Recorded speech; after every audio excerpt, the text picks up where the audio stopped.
नमस्कार दोस्तों, स्वागत है आपका हमारे यूट्यूब चैनल में ऑनलाइन जीएस बाई गुंजन में। दोस्तों, आज हम लोग यूपीएससी यानी उत्तर प्रदेश उच्च सेवा चयन आयोग प्रयागराज द्वारा आयोजित असिस्टेंट प्रोफेसर भूगोल विषय, जिसका कोड है 36, 2021 में आयोजित हुए प्रश्न पत्र के संपूर्ण व्याख्यात्मक हल को आयोग द्वारा जारी की गई उत्तर कुंजी के अनुसार विस्तार पूर्वक देखेंगे, जिनसे निश्चित रूप से आप लोगों को विज्ञापन संख्या 51 में काफ़ी सहायता मिलेगी, जो एग्ज़ाम आगामी जनवरी, फरवरी या मार्च कभी भी हो सकते हैं। तो आइए हम लोग शुरू करते हैं। असिस्टेंट प्रोफेसर भूगोल विषय में सब्जेक्ट से 70 प्रश्न पूछे जाते हैं। तो आज हम लोग उन्हीं 70 प्रश्नों को विस्तार पूर्वक देखेंगे। आइए हम लोग देखते हैं। इसमें 2 पेपर होता है। एक जनरल पेपर होता है जो कि 1 से 30 प्रश्न पूछे जाते हैं उसमें। उसके बाद सब्जेक्ट ज्योग्राफी, जिसका विषय कोड 36 है, वह 31 से शुरू होता है। तो आइए हम लोग शुरू करते हैं। इसमें देखिए, सबसे पहला प्रश्न है जो 31 नंबर से शुरू हुआ है। नीचे 2 कथन दिए गए हैं, जिसमें से एक को अभिकथन ए और दूसरे को कारण आर कहा गया है। अभिकथन ए, गतिमान बर्फ का वेग क्षेत्र की ढाल प्रवणता तथा हिमानी के बर्फ की मोटाई के साथ बढ़ता जाता है। यह अभिकथन है। इसके बाद इसका कारण दिया है आर, बर्फ की कम गहराई और घाटियों की भित्तियों और तली के नीचे घर्षण से वेग कम हो जाता है। नीचे दिए गए कूट से सही उत्तर चुनिए। इसमें देखिए 4 विकल्प दिए गए हैं। ए और आर दोनों सत्य हैं और आर ए की सही व्याख्या करता है। इसके बाद बी विकल्प है, ए और आर दोनों सत्य है परंतु आर ए की सही व्याख्या नहीं करता है। इसके बाद सी, ए सत्य है परंतु आर गलत है। इसके बाद डी विकल्प है, ए गलत है परंतु आर सत्य है। तो मित्रों, इस प्रश्न का सही उत्तर आयोग ने ऑप्शन नंबर 2 को सही माना है कि दोनों कथन सत्य हैं परंतु आर ए की सही व्याख्या नहीं करता है। इसके बाद दूसरा प्रश्न यानी 32वां प्रश्न देखिए। सूची फर्स्ट को सूची सेकंड से सुमेलित कीजिए तथा सूचियों के नीचे दिए गए कूट से सही उत्तर चुनिए। इसमें देखिए, सूची फर्स्ट में टेक्टोनिक प्लेट दिया गया है और सूची सेकंड में उनकी अवस्थिति को बताया गया है। सूची ए में देखिए Nazca plate, B Scotia plate, C Cocos plate, D Juan de Fuca plate. इसके बाद अवस्थिति में देखिए 4 ऑप्शन है। पहला कैरिबियन और प्रशांत प्लेटों के बीच, दूसरा दक्षिण अमेरिकी और प्रशांत प्लेटों के बीच, तीसरा दक्षिण अमेरिकी प्लेट के दक्षिण, चौथा प्रशांत और उत्तरी अमेरिकी प्लेटों के बीच। इसके बाद कूट में देखिए, इसमें 4 ऑप्शन दिया गया है। इसमें आइए हम लोग पहले मिलाते हैं। जुआंडिकुका प्लेट सभी लोग जानते हैं कि प्रशांत और उत्तरी अमेरिकी प्लेट के बीच पाया जाता है। नजका प्लेट को सभी लोग जानते हैं, यह दक्षिण अमेरिकी और प्रशांत प्लेटों के बीच है। इसके बाद स्कोटिया प्लेट दक्षिणी अमेरिकी प्लेट के दक्षिण है। इसके बाद कुकोज प्लेट कैरिबियन और प्रशांत प्लेटों के बीच है। तो इस प्रकार इस प्रश्न का सही उत्तर ऑप्शन नंबर डी यानी ए का दूसरा, बी का तीसरा, सी का पहला और डी का चौथा ऑप्शन सही है। इसके बाद नेक्स्ट प्रश्न देखिए, 33वां प्रश्न। नदी घाटियां जो प्रारंभिक अनुवर्ती अपवाह की समान दिशा में प्रवाहित होती हैं परंतु आगे निचले स्थलाकृतिक स्तर पर नए आधार स्तरों के संदर्भ में विकसित होते हैं, ऐसी घाटियों को क्या कहा जाता है। इसमें 4 विकल्प हैं। ए नवानुवर्ती घाटी, बी प्रत्यानुवर्ती घाटी, सी आक्रमवर्ती घाटी, डी परवर्ती घाटी। तो इस प्रश्न का सही उत्तर ऑप्शन नंबर ए नवानुवर्ती घाटी को आयोग ने सही माना है। इसके बाद 34 नंबर प्रश्न देखिए, निम्नलिखित में से कौन सी प्रक्रिया चट्टानों के पुनर्वित्त गीलेपन और सूखने के कारण होती है? इसमें 4 विकल्प हैं। पहला स्लैकिंग, दूसरा सीटिंग, तीसरा ऑप्शन है स्पालिंग, चौथा ऑप्शन है प्लेकिंग। तो इस प्रश्न का सही उत्तर ऑप्शन नंबर ए स्लैकिंग आयोग ने सही माना है। मित्रों, हम लोग यह जो असिस्टेंट प्रोफेसर का पेपर हल कर रहे हैं, यह ए सीरीज का प्रश्न पत्र है और यह 2021 का विज्ञापन संख्या 50 का पेपर है। इसके बाद देखिए नेक्स्ट प्रश्न 35वां, अंतर्जात बल के संदर्भ में निम्नलिखित कथनों में से कौन सा सही है या है? इसमें 2 विकल्प हैं। भूकंप और ज्वालामुखी विस्फोट जैसी आकस्मिक घटनाएं अंतर्जात बलों द्वारा उत्पन्न होती है।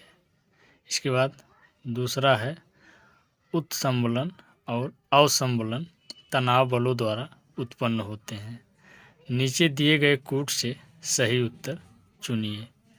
इसमें पहला ऑप्शन है केवल एक, दूसरा ऑप्शन है केवल दो, सी तीसरा ऑप्शन है एक और दोनों, डी ना तो एक और ना ही दो।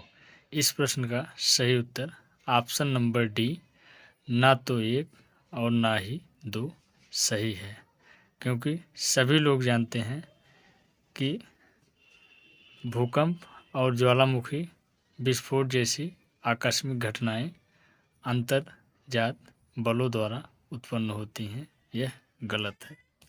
इसके बाद नेक्स्ट प्रश्न देखिए 36 नंबर, निम्नलिखित में से कौन एक सुमेलित नहीं है? इसमें ए देखिए नदी अवनमन कुंड, बी हिमनद टार्न, सी पवन वातछिद्र, डी समुद्री लहरें स्टैग।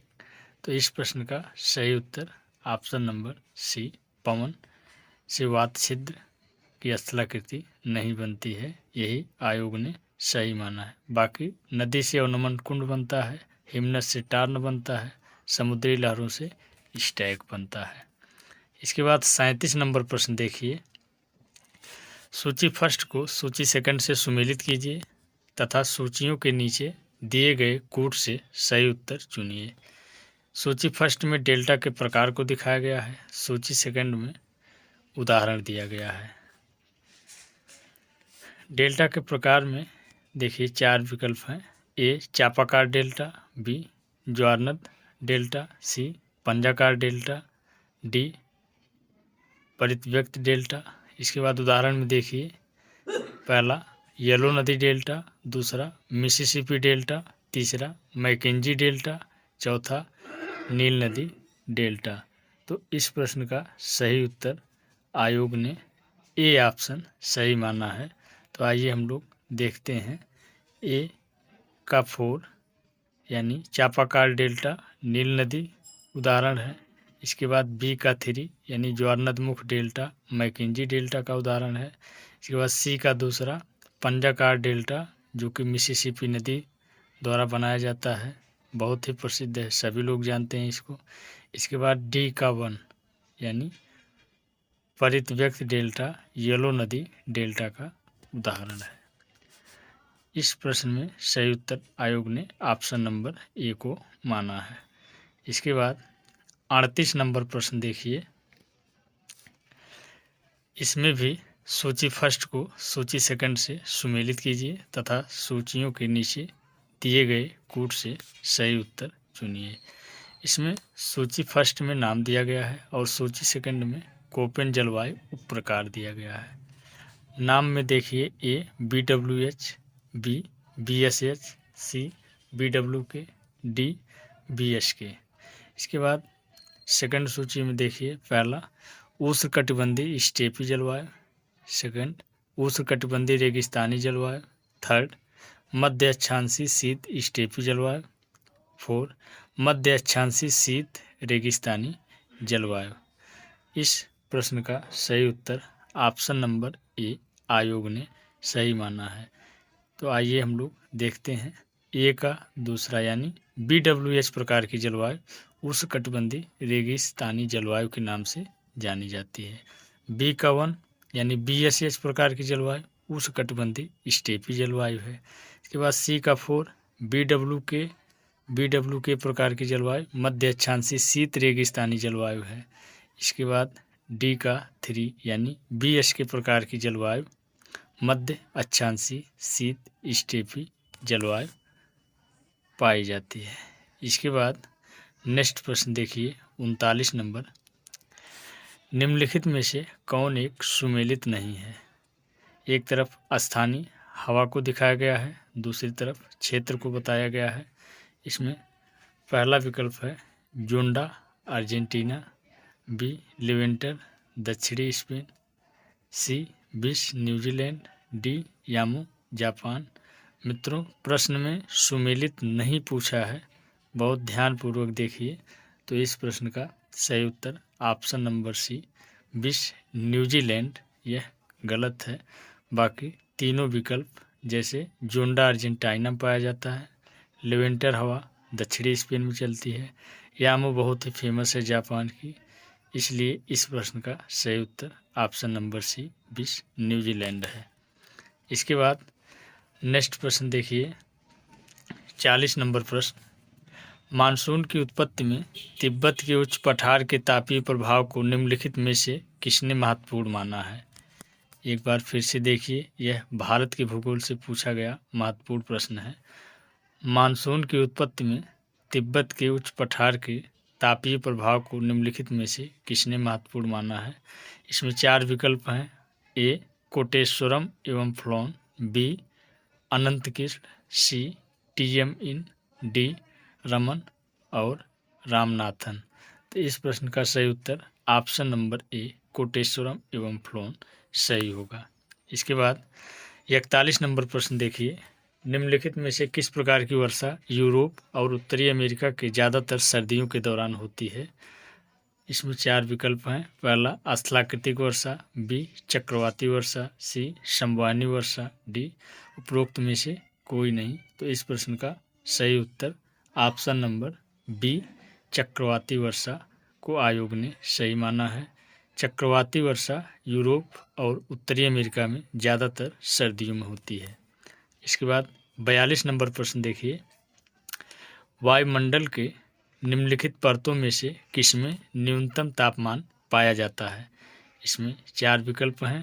पहला ए ट्रोपोपॉज, बी स्ट्रेटोपॉज, सी मेसोपॉज, डी थर्मोपॉज।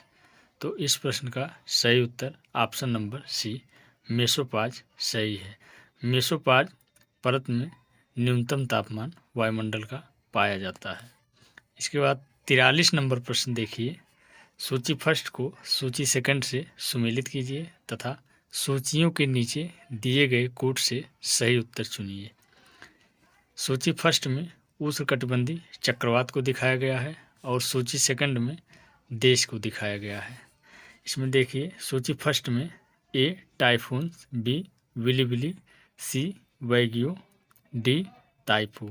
इसके बाद देश का नाम देखिए, पहला जापान, दूसरा फिलीपींस, तीसरा ऑस्ट्रेलिया, चौथा चाइना। तो इस प्रश्न का सही उत्तर ऑप्शन नंबर सी आयोग ने सही माना है, यानी ए का 4 टाइफून सभी को पता है चीन में पाया जाता है, बी विलिविली यानी यह ऑस्ट्रेलिया में पाया जाता है। इसके बाद सी वैग्यू यह फिलीपींस में पाया जाता है। इसके बाद ताइफू यह जापान का प्रमुख उष्णकटिबंधीय चक्रवात है। तो इस प्रकार 43 नंबर प्रश्न का सही उत्तर ऑप्शन नंबर सी आयोग ने सही माना है। इसके बाद नेक्स्ट प्रश्न देखिए, 44 नंबर प्रश्न है, निम्नलिखित में से कौन एक सुमेलित नहीं है। एक तरफ समुद्री धारा दिया है, दूसरी तरफ प्रवाहित क्षेत्र दिया है। मित्रों, भूगोल से संबंधित किसी भी परीक्षा को आप लोग देने जाएंगे तो निश्चित रूप से जलधाराओं से 1 से 2 प्रश्न पूछा जाता है, इसलिए आप लोग जलधारा को अच्छे से तैयार कर लीजिए। इस बार विज्ञापन संख्या 51 में भी आने की पूरी उम्मीद है और यूपी, पीजीटी, टीजीटी दोनों में पूछा जा सकता है। इसमें देखिए, ए वाला ऑप्शन कनारी धारा उत्तरी अफ्रीका का पश्चिमी तट, बी बेंगुला धारा दक्षिण अफ्रीका का पूर्वी तट, फॉकलैंड धारा दक्षिण अमेरिका का पूर्वी तट, डी लेब्राडोर धारा न्यूफाउंडलैंड का तटीय भाग। तो इस प्रश्न में सुमेलित नहीं पूछा है, तो सभी लोग जानते हैं बेंगुला धारा दक्षिण अफ्रीका के पूर्वी तट पर नहीं चलती है, तो यही गलत है। इसलिए इस प्रश्न का सही उत्तर ऑप्शन नंबर बी सही है। बाकी कनारी धारा उत्तरी अफ्रीका का पश्चिमी तट पर चलती है, फॉकलैंड धारा दक्षिण अमेरिका के पूर्वी तट पर चलती है, लेब्राडोर धारा न्यूफाउंडलैंड का तटीय भाग में चलती है। तो इस प्रश्न का सही उत्तर ऑप्शन नंबर बी आयोग ने सही माना है। इसके बाद 45 नंबर प्रश्न देखिए, प्रवाल के संदर्भ में निम्नलिखित कथनों में से कौन सा या से सही है या है। मित्रों, यह प्रश्न समुद्र विज्ञान से पूछा गया है, तो समुद्र विज्ञान आप लोग शविंदर सिंह की भौतिक भूगोल या फिर स्पेशल समुद्र विज्ञान की बुक से तैयार कर सकते हैं। निश्चित रूप से समुद्र विज्ञान से प्रश्न चाहे हायर का एग्ज़ाम हो, चाहे टीजीटी पीजीटी का हो या फिर अदर एग्ज़ाम हो, निश्चित रूप से प्रश्न पूछे जाते हैं। तो इसमें देखिए 2 स्टेटमेंट हैं। पहला स्टेटमेंट, प्रवाल मुख्य रूप से उष्णकटिबंधीय महासागरों और समुद्रों में पाए जाते हैं, जहां औसत वार्षिक तापमान 20 डिग्री सेल्सियस से 21 डिग्री सेल्सियस के बीच होता है।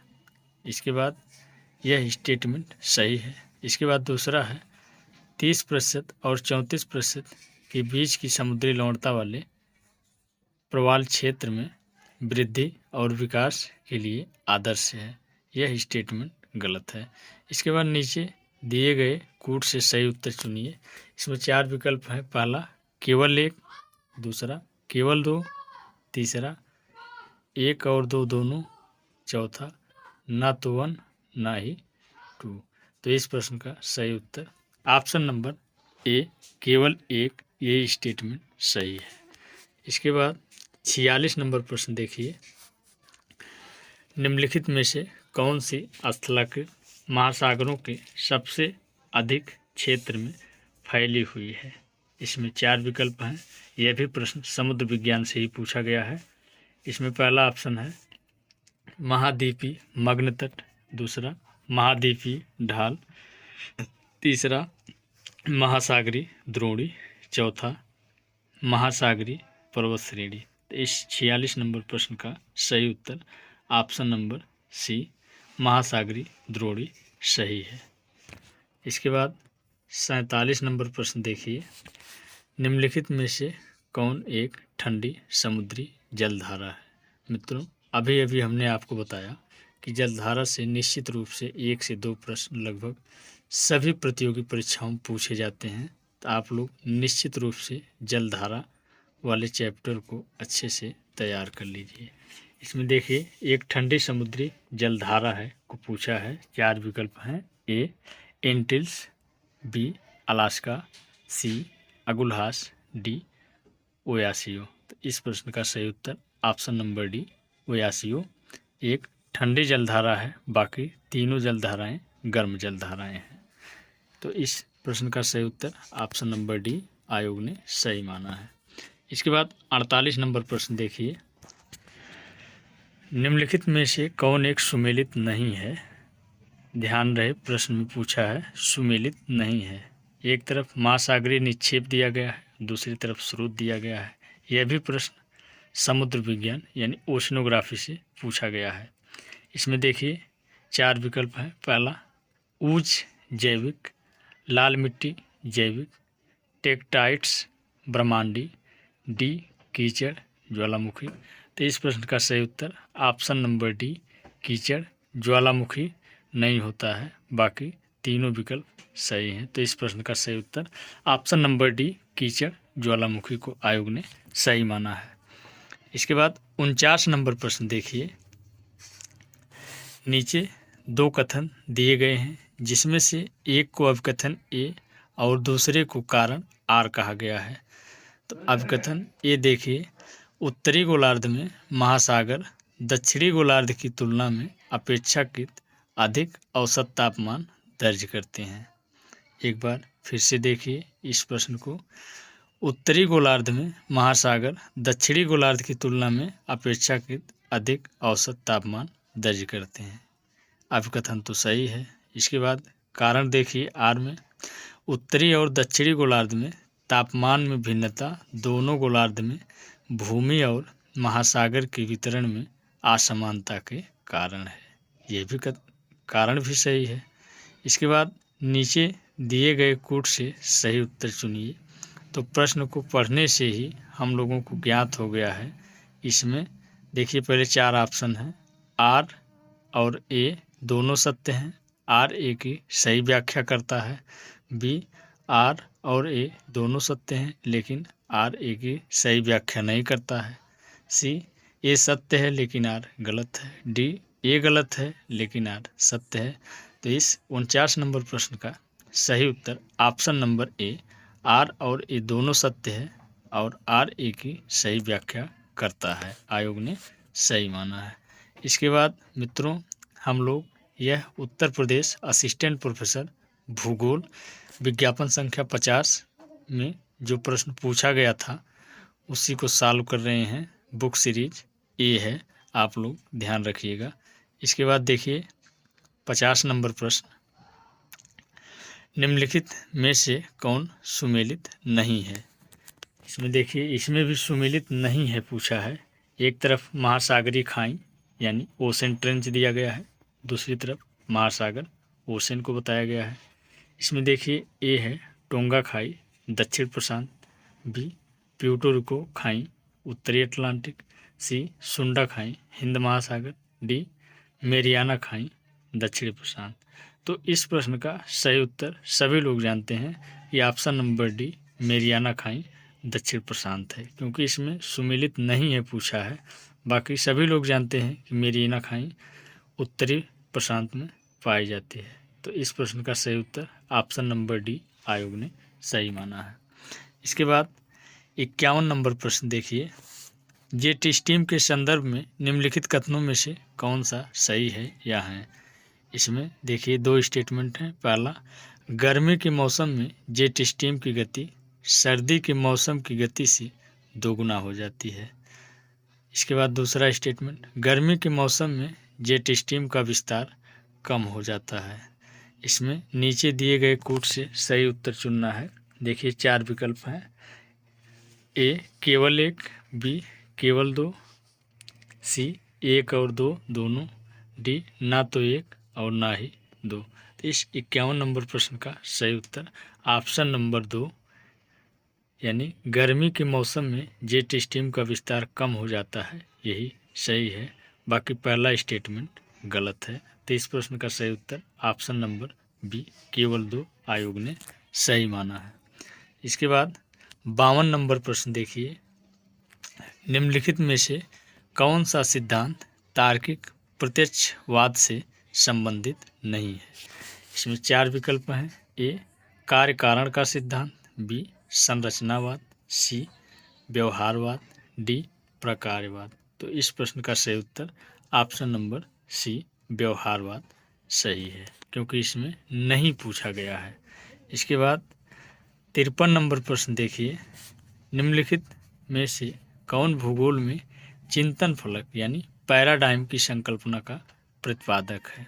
बहुत ही आसान प्रश्न है, यूजीसी नेट जेआरएफ में बार बार पूछा जाता है। तो आइए हम लोग देखते हैं। इसमें 4 विकल्प हैं। A T S. Kuhn, B William Kirk, C R Darwin, A G Tansley.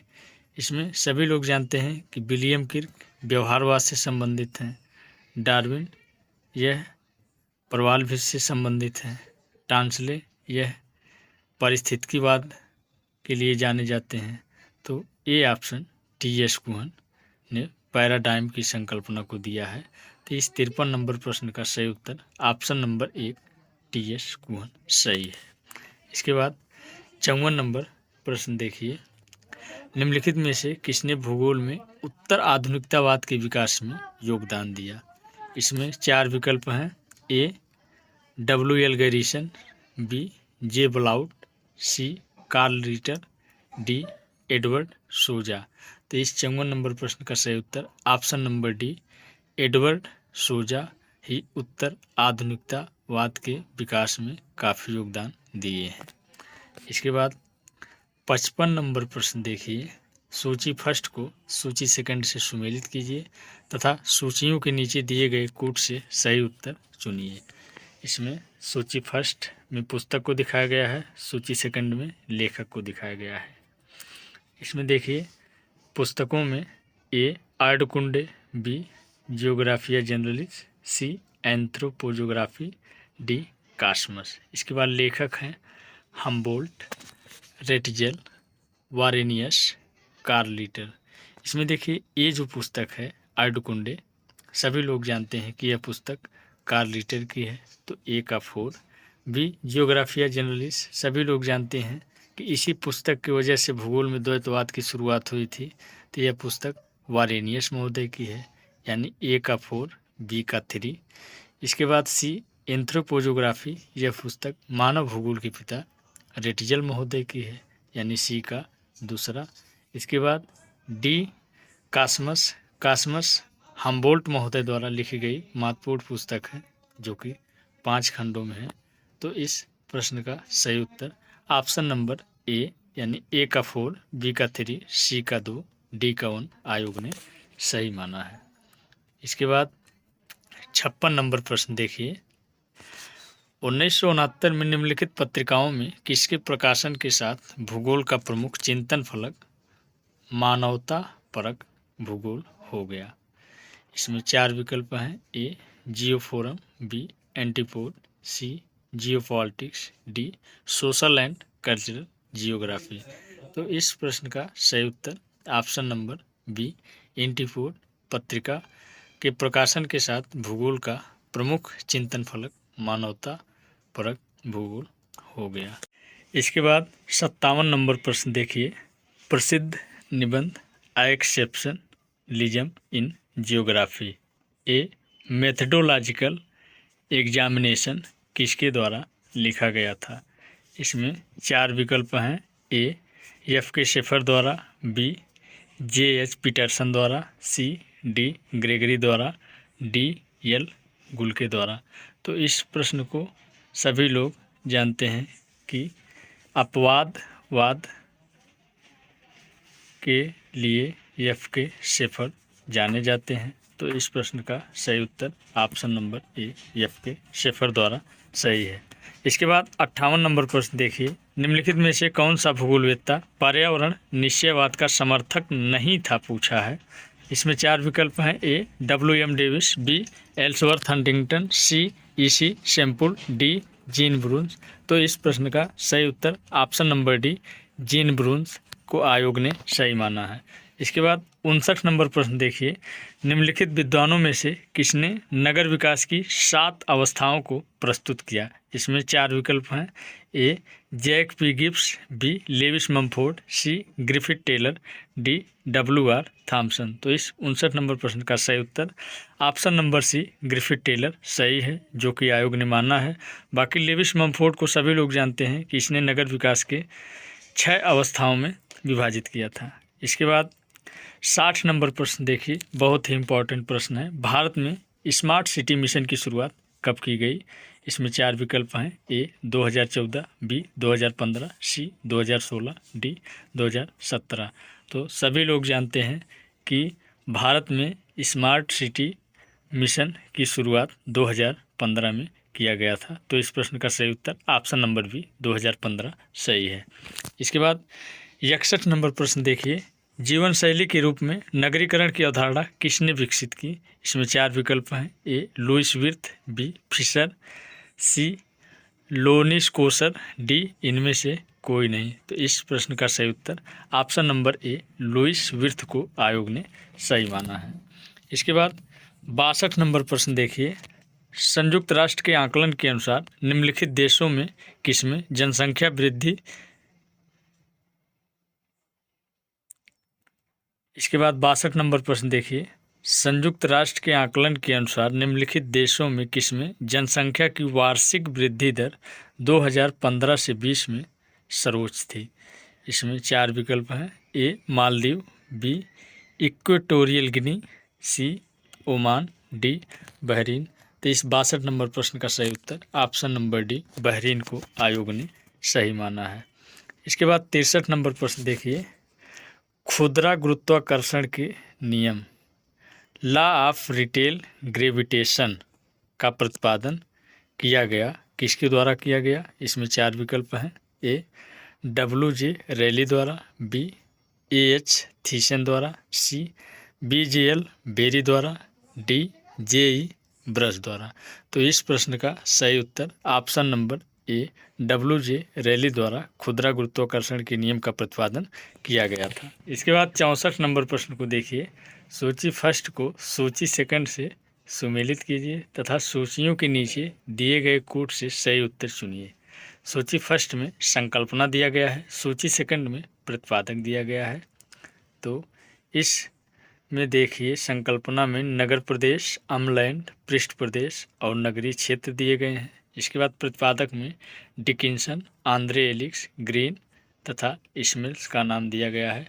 तो इस 64 नंबर प्रश्न का सही उत्तर ऑप्शन नंबर बी यानी ए का पहला नगर प्रदेश डिकिंसन द्वारा दिया गया है, बी अमलैंड आंद्रे एलिक्स द्वारा दिया गया है, सी पृष्ठ प्रदेश ग्रीन द्वारा दिया गया है और डी नगरीय क्षेत्र इस्मिल्स द्वारा दिया गया है। यानी सभी विकल्प आपस में सुमेलित हैं। तो इस प्रश्न का सही उत्तर ऑप्शन नंबर बी आयोग ने सही माना है।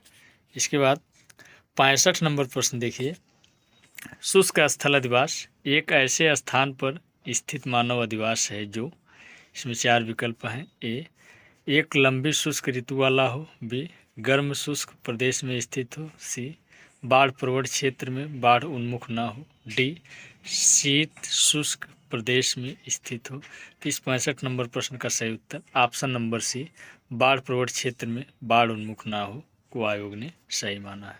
इसके बाद 66 नंबर प्रश्न देखिए, विश्व के कृषि प्रदेशों के सीमांकन में डी विटलसी, जिन्होंने 1936 में विश्व को 13 प्रमुख कृषि प्रदेशों में बांटा था, द्वारा निम्नलिखित कारकों में किसका प्रयोग नहीं किया गया था। इसमें देखिए 4 विकल्प हैं। ए भूस्वामित्व एवं भूदृत, बी फसलों और पशुओं का सहसंबंध, सी भूमि उपयोग गहनता, डी कृषि उत्पादित पदार्थों का उपयोग और निपटारा। तो इस प्रश्न का सही उत्तर ऑप्शन नंबर ए आयोग ने सही माना है। भूस्वामित्व एवं भूदृत को विटलसी ने अपना प्रदेश सीमांकन में आधार नहीं माना था। इसके बाद 67 नंबर प्रश्न देखिए, इसमें सूची फर्स्ट को सूची सेकंड से सुमेलित कीजिए तथा सूचियों के नीचे दिए गए कोड से सही उत्तर चुनिए। सूची फर्स्ट में कृषि के प्रकार को दिखाया गया है, सूची सेकंड में देश को दिखाया गया है। इसमें देखिए कृषि के प्रकार में गहन निर्वाह कृषि, बी वाणिज्य बागायती कृषि, वाणिज्य डेयरी कृषि, बाजारोन्मुख बागायती कृषि, और देश में Ivory Coast, Argentina, Bangladesh, Netherland के नाम दिए गए हैं। तो इस 67 नंबर प्रश्न का सही उत्तर आयोग ने ऑप्शन नंबर डी को सही माना है, यानी ए का तीसरा गहन निर्वाह कृषि बांग्लादेश में पाई जाती है। इसके बाद बी का 1 वाणिज्य बागायती कृषि आइवरी कोस्ट में होती है। इसके बाद सी का दूसरा यानी वाणिज्यिक डेयरी कृषि यह अर्जेंटीना में पाई जाती है। इसके बाद डी बाजारों उन्मुख बागायती कृषि यह नीदरलैंड में होती है। तो इस प्रश्न का सही उत्तर ऑप्शन नंबर डी आयोग ने सही माना है। इसके बाद 68 नंबर प्रश्न देखिए, निम्नलिखित विद्वानों में से किसने विश्व स्तर पर कृषि का प्रकारात्मक वर्गीकरण 1972 में प्रस्तुत किया। बहुत ही महत्वपूर्ण प्रश्न है। इसमें 4 विकल्प हैं। ए R क्रूगर, बी J क्रोस्टोविकी, सी सीली, डी MG कैंडोल। तो इस 68 नंबर प्रश्न का सही उत्तर ऑप्शन नंबर बी जे कोस्टाविकी ने कृषि का प्रकारात्मक वर्गीकरण 1972 में प्रस्तुत किया था। इसके बाद 69 नंबर प्रश्न देखिए, 1967 में किसने उत्तर प्रदेश की कृषि क्षमता को 4 वर्गों में अब निर्धारित किया? बहुत ही महत्वपूर्ण प्रश्न है। इसमें 4 विकल्प हैं, A Jasbir Singh, B M Shafi, C S S Bhatia, D R L Singh. तो इस प्रश्न का सही उत्तर option number C S S Bhatia महोदय को आयोग ने सही माना है। इसने 1967 में उत्तर प्रदेश की कृषि क्षमता को 4 वर्गों में अब निर्धारित किया था।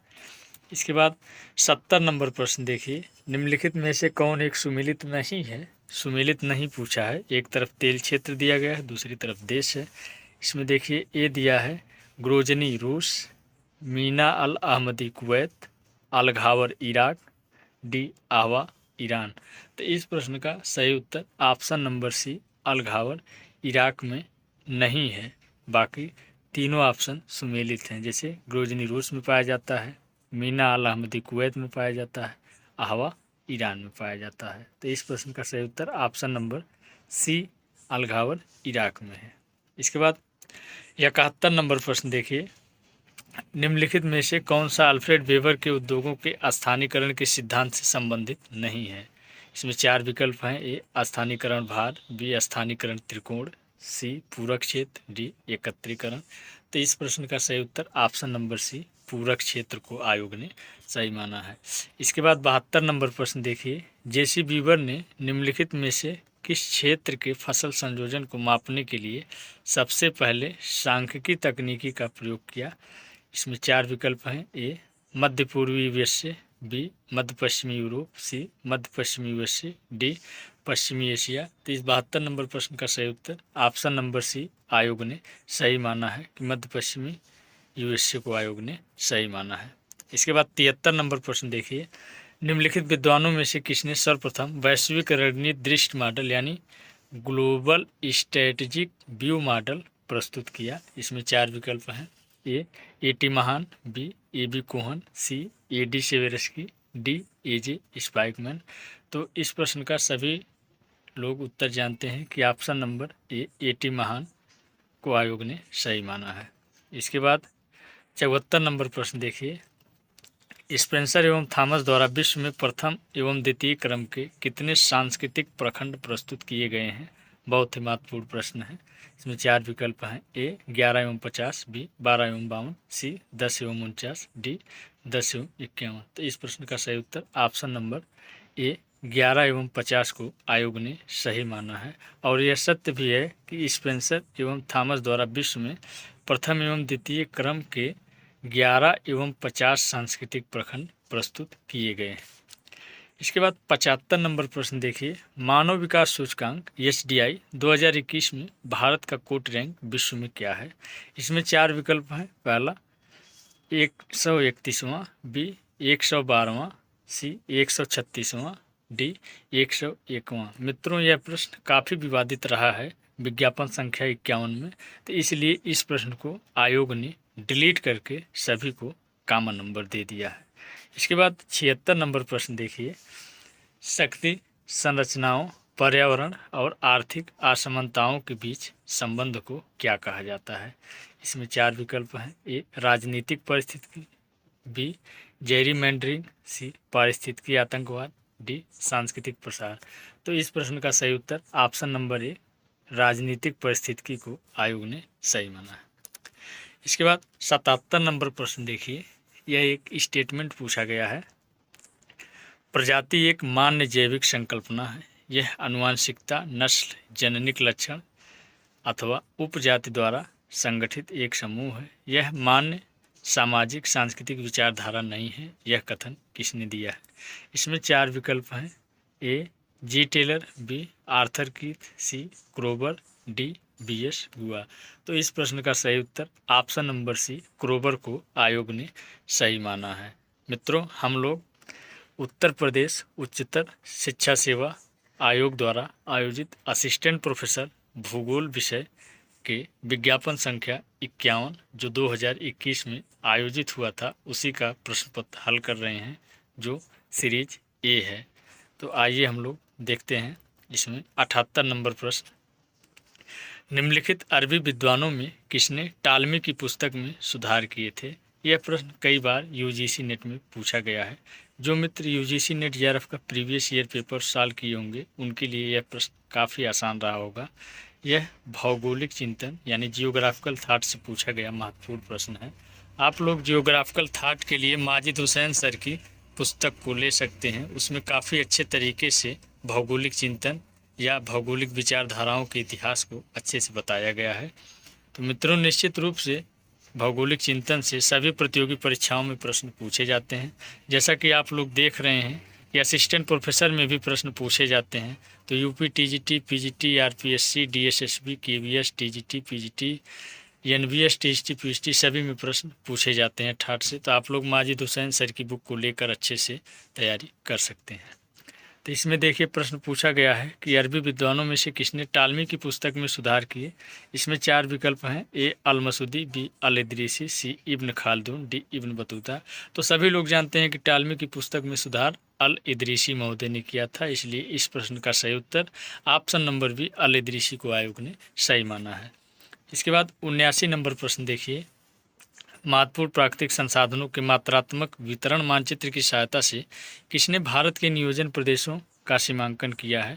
इसमें 4 विकल्प हैं, ए एल एस भट्ट एवं B L S Prakash Rao, B V Nath, C P Sengupta, D Ashok Mitra. तो इस 79 नंबर प्रश्न का सही उत्तर ऑप्शन नंबर ए को आयोग ने सही माना है कि एल एस भट्ट एवं B L S Prakash Rao को आयोग ने सही माना है। इसके बाद 80 नंबर प्रश्न देखिए, निम्नलिखित में से कौन एक केंद्रीय प्रदेश का उदाहरण है? इसमें 4 विकल्प हैं, ए दामोदर घाटी प्रदेश, बी ऊपरी गंगा यमुना दोआब प्रदेश, सी पश्चिमी घाट प्रदेश, डी राष्ट्रीय राजधानी क्षेत्र। तो यह प्रश्न बहुत ही आसान है। इस प्रश्न का सही उत्तर ऑप्शन नंबर डी राष्ट्रीय राजधानी प्रदेश जो कि दिल्ली है, यह एक केंद्रीय प्रदेश का उदाहरण है। इसके बाद 81 नंबर प्रश्न देखिए, स्थल, लोक यानी जन एवं कार्य यानी रोजगार के त्रिगढ़ के रूप में प्रदेश की संकल्पना को निम्नलिखित में से किसने प्रचारित किया? तो इसमें देखिए 4 विकल्प दिए गए हैं। पहला, ए पेट्रीगिडीज, B H S Perloff, C G Chadwick, D J G M Hilhorst. तो इस प्रश्न का सही उत्तर ऑप्शन नंबर ए आयोग ने पेट्रीगिडीज को सही माना है।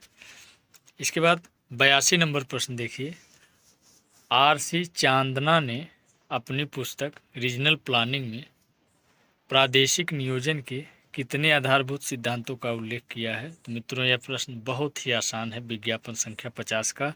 इसमें देखिए 4 विकल्प हैं, ए 5, बी 6, सी 7, डी 8। तो 82 नंबर प्रश्न का सही उत्तर ऑप्शन नंबर ए 5 को आयोग ने सही माना है कि आर.सी. चांदना ने अपनी पुस्तक रीजनल प्लानिंग में प्रादेशिक नियोजन के 5 आधारभूत सिद्धांतों का उल्लेख किया है। इसके बाद 83 नंबर प्रश्न देखिए, सूची फर्स्ट को सूची सेकंड से सुमेलित कीजिए तथा सूचियों के नीचे दिए गए कोड से सही उत्तर को चुनिए। सूची फर्स्ट में संकल्पना दिया गया है, सूची सेकंड में विद्वानों का नाम दिया गया है। संकल्पना में देखिए, ए आदिवासी पदानुक्रम, बी क्षेत्रीय विश्लेषण, सी विकास ध्रुव सिद्धांत, डी आर्थिक वृद्धि की अवस्थाएं। इसके बाद विद्वानों में नाम दिया गया है, एफ पेराक्स, वाल्टर क्रिस्टालर, वाल्टर इजार्ड, डब्ल्यू रूस्टो। मित्रों, हम लोग जानते हैं कि आर्थिक वृद्धि की अवस्थाएं यह डब्ल्यू रूस्टो महोदय द्वारा दिया गया है। इसके बाद विकास ध्रुव सिद्धांत यह पेराक्स महोदय द्वारा दिया गया है। तो 2 विकल्प देखिए, डी का 4 और सी का 1, डी का 4। तो मित्रों, इस हिसाब से ऑप्शन नंबर डी इस प्रश्न का सही उत्तर है। इसमें देखिए डी का 4 और सी का 1 दिया गया है। तो इसमें आइए हम लोग देखते हैं, ए का दूसरा यानी आदिवासी पदानुक्रम वाल्टर क्रिस्टालर से संबंधित है, बी का 3 यानी क्षेत्रीय विश्लेषण वाल्टर इजार्ड से संबंधित है, सी का 1 अभी हमने बताया आपको विकास ध्रुव सिद्धांत पेराक्स महोदय द्वारा दिया गया है। इसके बाद डी आर्थिक विकास की अवस्थाएं डब्ल्यू रूस्टो महोदय द्वारा दिया गया है। इन्होंने विकास की 5 अवस्थाओं को बताया है। इसके बाद 84 नंबर प्रश्न देखिए, यह कार्टोग्राफी वर्क से पूछा गया महत्वपूर्ण प्रश्न है। आप लोग कार्टोग्राफी वर्क के लिए जेपी शर्मा की बुक को फॉलो कर सकते हैं, जिनसे निश्चित रूप से आप लोगों को सभी प्रतियोगी परीक्षाओं में प्रयोगात्मक भूगोल से पूछे जाने वाले प्रश्नों को हल करने में काफ़ी सहायता मिलेगी। इसमें देखिए प्रश्न है, प्रदर्शक भिन्न एक संबंधी 50,000 पर बने एक मानचित्र को दोगुना बड़ा किया गया है, विस्तारित मानचित्र का मापक क्या होगा। इसमें 4 विकल्प हैं। ए एक संबंधी 50,000, बी एक संबंधी 25,000, सी एक संबंधी 1,00,000, डी एक संबंधी 10,000। तो यह बहुत ही आसान प्रश्न है। इस प्रश्न का सही उत्तर ऑप्शन नंबर बी एक संबंधी 25,000 को आयोग ने सही माना है। सीधे सीधे जब प्रश्न में दोगुना की बात की जाए तो उसको आधा कर दिया जाता है। इसके बाद 85 नंबर प्रश्न देखिए, प्रादेशिक नियोजन को अधिनगरीय क्षेत्र में गतिविधियों के व्यवस्थापन में सामाजिक उद्देश्यों को तैयार करने एवं स्पष्टीकरण की प्रक्रियाओं के रूप में किसने परिभाषित किया है। यह परिभाषा पूछा गया है। इसमें 4 विकल्प हैं। A Peter Hall, B Lloyd Rodwin, C AR Cook Wilson, D John Friedmann. तो इस प्रश्न का सही उत्तर option number D John Friedmann को आयोग ने सही माना है। इसके बाद 86 नंबर प्रश्न देखिए, निम्नलिखित में कौन सुमेलित नहीं है। एक तरफ जनजाति समुदाय दिया गया है, दूसरी तरफ क्षेत्र दिया गया है। इसमें देखिए 4 विकल्प। ए किर्गिज मध्य एशिया, बी बुशमैन सूडान, इसके बाद सी मसाई पूर्वी अफ्रीका का सवाना घास मैदान, डी पिग्मी कांगो बेसिन। तो मित्रों यह बहुत ही आसान प्रश्न है। इसमें बुशमैन जो है सूडान में नहीं पाए जाते बल्कि कालाहारी के मरुस्थल में पाए जाते हैं, इसलिए इस प्रश्न का सही उत्तर ऑप्शन नंबर बी सही है। बाकी तीनों ऑप्शन सुमेलित हैं। इसके बाद 87 नंबर प्रश्न देखिए, सूची फर्स्ट को सूची सेकंड से सुमेलित कीजिए तथा सूचियों के नीचे दिए गए कोट से सही उत्तर को चुनिए। इसमें देखिए सूची फर्स्ट में झील दिया गया है और सूची सेकंड में भारत में अवस्थिति दिया गया है। इसमें देखिए झील के नाम दिए गए हैं, साला झील, चंदूबी झील, भृगु झील, उमियम झील। इसके बाद देखिए भारत में स्थिति में मेघालय, हिमाचल प्रदेश, असम और अरुणाचल प्रदेश दिया गया है। इसमें सभी लोग जानते हैं कि उमियम झील मेघालय में पाया जाता है, यानी डी का 1, तो डी का 1 सभी ऑप्शन में है। इसके बाद दूसरी झील देखिए साला झील अरुणाचल प्रदेश में पाई जाती है। इसके बाद बी देखिए चंदूबी झील, यह असम में पाई जाती है। इसके बाद सी भृगु झील, यह हिमाचल प्रदेश में पाई जाती है। बाकी उमियम झील मेघालय में पाई जाती है। तो इस प्रश्न का सही उत्तर ऑप्शन नंबर ए आयोग ने सही माना है, यानी ए का 4, बी का 3, सी का 2 और डी का 1। इसके बाद 88 नंबर प्रश्न देखिए, एल निनो के संदर्भ में निम्नलिखित कथनों में से कौन सा या से सही है या है। इसमें देखिए 2 स्टेटमेंट है। पहला, एल निनो एक ठंडी समुद्री धारा है। इसके बाद दूसरा, यह दिसंबर माह के क्रिसमस के आसपास प्रशांत महासागर में पेरू तट पर प्रकट होती है। नीचे दिए गए कोट से सही उत्तर चुनिए। इसमें 4 विकल्प हैं। ए केवल 1, बी केवल 2, सी 1 और 2 दोनों, डी ना तो 1 और ना ही 2। तो 88 नंबर प्रश्न का सही उत्तर ऑप्शन नंबर बी केवल 2, यानी कि दूसरा स्टेटमेंट सही है, बाकी पहला स्टेटमेंट गलत है। तो इस प्रश्न का सही उत्तर ऑप्शन नंबर बी केवल 2 को आयोग ने सही माना है। इसके बाद 89 नंबर प्रश्न देखिए, निम्नलिखित में से कौन सी मृदा पोटाश में समृद्ध है लेकिन फास्फोरस की कमी होती है। मित्रों प्रश्न को देखिए, काफ़ी घुमाकर पूछा गया है। निम्नलिखित में से कौन सी मृदा पोटाश में समृद्ध है लेकिन फास्फोरस की कमी होती है। 4 विकल्प हैं। ए काली मृदा, बी लाल और पीली मृदा, सी जलोढ़ मृदा, डी लेटराइट मृदा। तो इस 89 नंबर प्रश्न का सही उत्तर ऑप्शन नंबर सी जलोढ़ मृदा को आयोग ने सही माना है। इसके बाद 90 नंबर प्रश्न देखिए, निम्नलिखित में से कौन सा पर्वत दर्रा लद्दाख पर्वत श्रेणी में स्थित है। यह दर्रा से पूछा गया महत्वपूर्ण प्रश्न है। आप लोग दर्रे को अच्छी तरीके से तैयार कर लीजिए। दर्रों से निश्चित रूप से लगभग सभी प्रतियोगी परीक्षाओं में प्रश्न पूछे जाते हैं। इसमें देखिए पहला option A Banihal, B Khardungla, C Fotula, D Jelepla. तो इस 90 नंबर प्रश्न का सही उत्तर ऑप्शन नंबर बी खारदुंगला को आयोग ने सही माना है। इसके बाद 91 नंबर प्रश्न देखिए, संपूर्ण ग्लोब के लिए गाल प्रक्षेप में भूमध्य रेखा की लंबाई कितनी बड़ी बनाई जाती है? यह प्रोजेक्शन से यानी कि कार्टोग्राफी पर प्रयोगात्मक भूगोल से पूछा गया महत्वपूर्ण प्रश्न है। इसमें देखिए 4 विकल्प हैं। ए भूमध्य रेखा की वास्तविक लंबाई के बराबर, बी 45 अंश अक्षांश रेखा की लंबाई के बराबर, सी भूमध्य रेखा की वास्तविक लंबाई की आधी, डी 60 डिग्री अक्षांश रेखा की लंबाई के बराबर। तो इस प्रश्न का सही उत्तर ऑप्शन नंबर बी 45 अंश अक्षांश रेखा की लंबाई के बराबर को आयोग ने सही माना है। इसके बाद 92 नंबर प्रश्न देखिए। सूची फर्स्ट को सूची सेकंड से सुमेलित कीजिए तथा सूचियों के नीचे दिए गए कोड से सही उत्तर को चुनिए। सूची फर्स्ट में खनिज को दिया गया है और सूची सेकंड में भारत के खदान क्षेत्र को दिखाया गया है। खनिज में देखिए तांबा है, लौह खनिज है, जस्ता है, सोना है। इसके बाद भारत में खदान क्षेत्र देखिए हट्टी है, बादाम पहाड़ी है, खेतड़ी है, चावल है। तो मित्रों इस प्रश्न का सही उत्तर ऑप्शन नंबर डी आयोग ने सही माना है कि ए का 3 यानी तांबा खेतड़ी में पाया जाता है, सभी लोग जानते हैं। बी का दूसरा यानी लौह खनिज बादाम पहाड़ी में पाया जाता है। सी का 4 यानी जस्ता जावर की खान पाया जाता है। डी सोना हट्टी में पाया जाता है। तो इस प्रश्न का सही उत्तर ऑप्शन नंबर डी को आयोग ने सही माना है। इसके बाद 93 नंबर प्रश्न देखिए। यह बहुत ही आसान प्रश्न है जो कि क्रिस्टालर के केंद्र स्थल सिद्धांत से पूछा गया है कि इसमें के बराबर सेवन पदानुक्रम का निर्धारण किस नियम के अनुसार होता है। इसमें देखिए 4 विकल्प हैं। ए बाजार, बी परिवहन, सी प्रशासन, डी उपरोक्त में से कोई नहीं।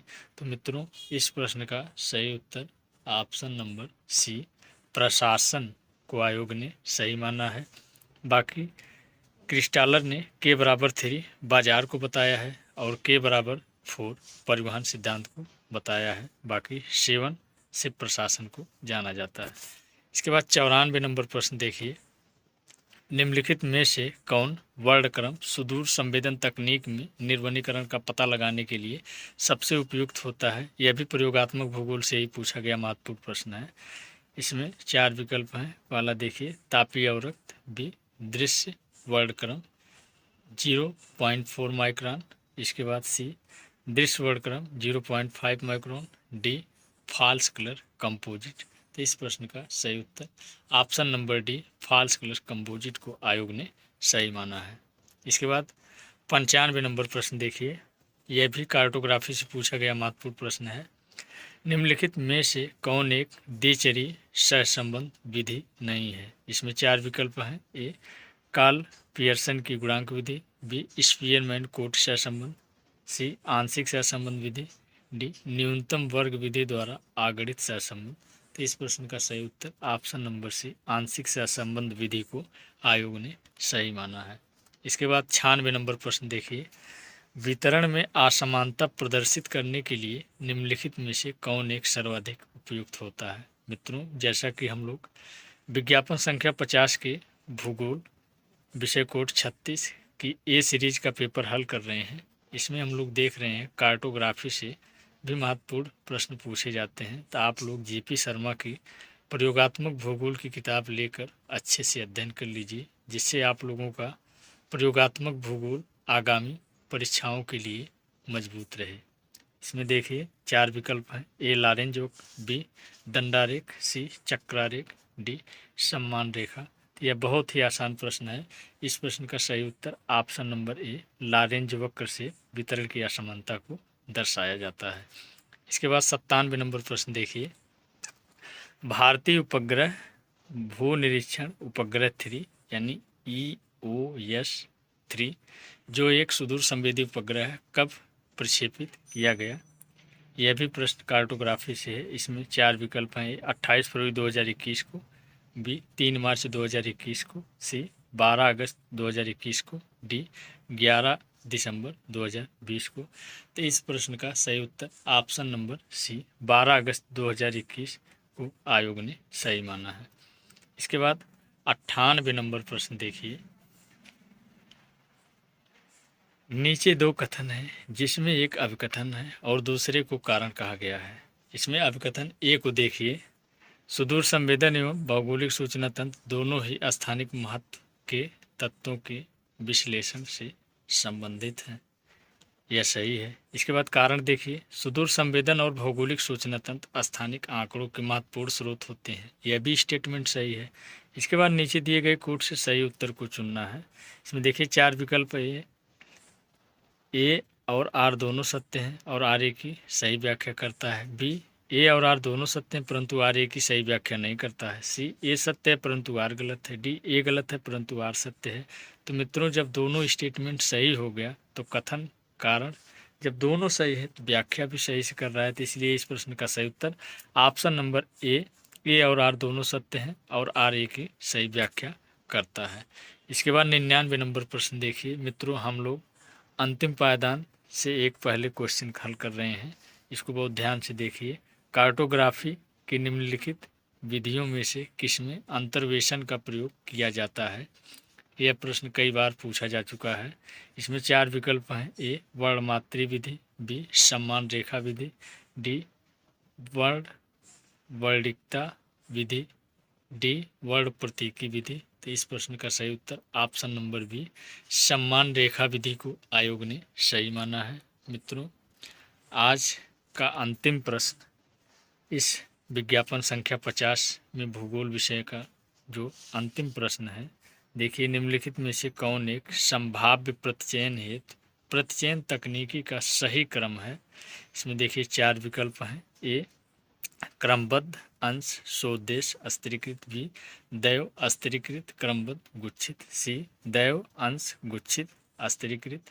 डी, स्त्रीकृत सोदेश दैव अंश। तो मित्रों, इस प्रश्न का सही उत्तर ऑप्शन नंबर बी, दैव स्त्रीकृत क्रमबद्ध गुच्छित को आयोग ने सही माना है। तो मित्रों, ये रहा विज्ञापन संख्या 50 जो 2021 में आयोजित हुआ था। उत्तर प्रदेश असिस्टेंट प्रोफेसर भूगोल विषय के महत्वपूर्ण प्रश्न को हमने काफ़ी विस्तार पूर्वक आप लोगों को बताया, जिनसे निश्चित रूप से आगामी विज्ञापन संख्या 51 में आप लोगों को काफ़ी सहायता मिलेगी।